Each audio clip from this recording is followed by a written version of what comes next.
The Shade, number 8, written by James Robinson, art by Jill Thompson. Last issue was the end of the, 3-issue long, vampire in Spain thing. This issue, basically just a one and done. Just a one-shot of him in 1901, meeting up with another member of his family, and having a little chat. So we pick up in Opium Den in Paris, where just smoking the day away, talking to some other dude who's there, and just relishing in the finer things in life. And he's like, oh, I'd been a villain for a little bit at this point. My transformation's been complete, but I've also done some good things as well. I was just the Shade at this point.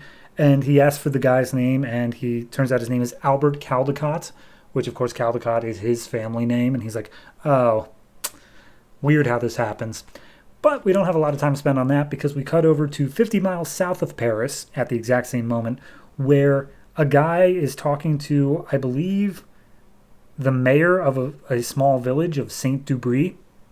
And he's like, so, I have killed every single member of this village. All of your constituents, your wife, and your children. Some of them I ravaged, some of them I ate. But you are the only person left in this town alive. And he's just like, why? Why would you do this? Why would you do awful things? And it's like, because I want to. That's just the way I am. Also, here's the thing that you may not know. Because of the way I am, all the people that I killed don't get to go to the pearly gates. No, they go to hell, or at least some manner of speaking. And down there, they are tortured incessantly, including your wife. Your wife is currently taking a demon right now. I'm letting you know that because I'm so evil. And the mayor just has a break, and he's just like, if you're going to kill me, just do it already. Make it quick. He's like, oh no, I always leave one person behind so that they can share my story. Goodbye. And he just leaves, and this giant blood-filled mess of a village covered in bodies. We'll get back to him. So anyway, back to Paris. It's just a lot of talking. It's like 4 straight pages of just talking. But we get basically the backstory of Albert Caldecott, and apparently there was some weird magic society that I think was actually mentioned earlier in this book called the Order of the Golden Dawn, which apparently Crowley was a member of. Again, sounds familiar, not able to quite place it. But this guy, he joined into the order pretty much just as it was falling apart. Like, he got in right at the very end, and he was like, all right, whatever. But he met this guy named Otto Haddon, and he was a very skilled magician, and he was also Albert's lover, which, of course, is not a thing that's allowed back then, but Shay doesn't care. He's like, yeah, whatever. So they get to talking, and apparently, because he was such a skilled magician, at one point, he summoned a minor demon to be a servant, a.k.a. a homunculus. And it's running joke in this issue, at least, that Shade doesn't know how to spell homunculus. He's just like, he as he's giving his narration over and over again, you see him like start to spell it, and he's like, the minor demon. But the control over the demon only holds so long as the person who casts the spell has that like strength. And while they were in the order, Otto was very strong, but over time he took part in like opium every once in a while, and then eventually at one point his hold over the demon slipped for just a little bit, which gave the demon enough time to eat Otto's soul and then use his body for unspeakable things, aka killing entire villages. And for some reason, maybe it's his own magic ability, maybe it's because of his bloodline, whatever, maybe it's because he was present at the time that the spell was made, but this demon has some sort of tie to Albert, and he keeps on coming back and telling Albert that he has like all the horrible things he's done, and tells him to do horrible things as well. And if he ever tries to run, that he'll kill Albert and eat his soul or whatever.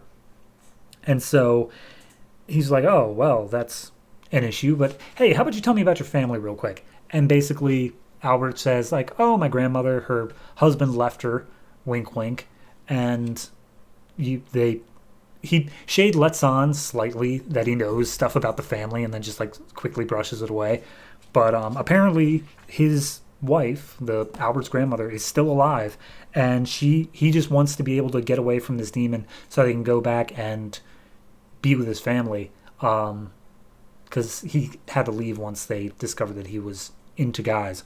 So at that point, Shade's like, all right, well, leave it up to me. I'll take care of it. So Shade hangs out in Albert's apartment, whereas Albert goes and hangs out in his.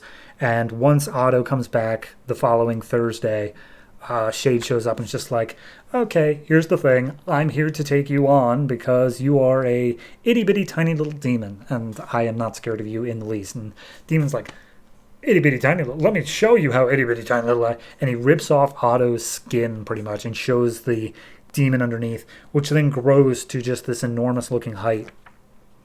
And he's throwing fireballs at Shade, and he's like, yeah, no, he's big, but that has nothing to do with strength. For example, I'm pretty sure all he does is just fires a loogie into the mouth of this demon, who then like chokes on it, screams such beauty, and then explodes into 100 piles of like demonic ash and blood.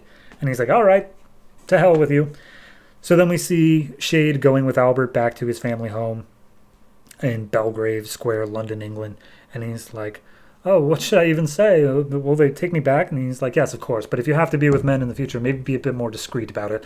And so he goes and he meets back up with his grandmother. And he's like, oh, I simply must introduce you. And she's like, no, I'm fine. I don't do good well with these sort of reunions. But you go on. Have a nice life. And he's just happy to have seen his old wife again.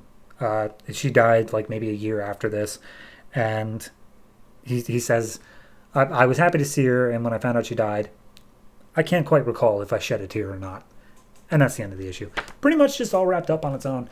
But I liked it. It was a nice little solid thing. Very talky. Like I said, like 5 pages of just, okay, here's what the family's been up to in the 50 years or whatever since you left or whatever. And it's fine. I get it. But at the same point, I'm not so attached to the Shade's life that I get much of anything out of this. I'm more so interested in the current events. I mean, okay, that's weird to say because this book jumps around in time a lot. This was literally a history lesson in a story that was already set in 1901. Like, it was history to them in 1901. So it's a bit too much one level removed. If we were to see the things that they're talking about happening in real time, I think I would like that. But just having 5 pages of them saying like, oh yes, my grandmother, well, after her husband left, she built her own chemistry empire. And I'm like, show me that. I want to see that. Just do that. Why do we have to have someone else tell it? And it's because we got 12 issues and they wanted to do a demon. But regardless, overall, I'm going to give this one I'll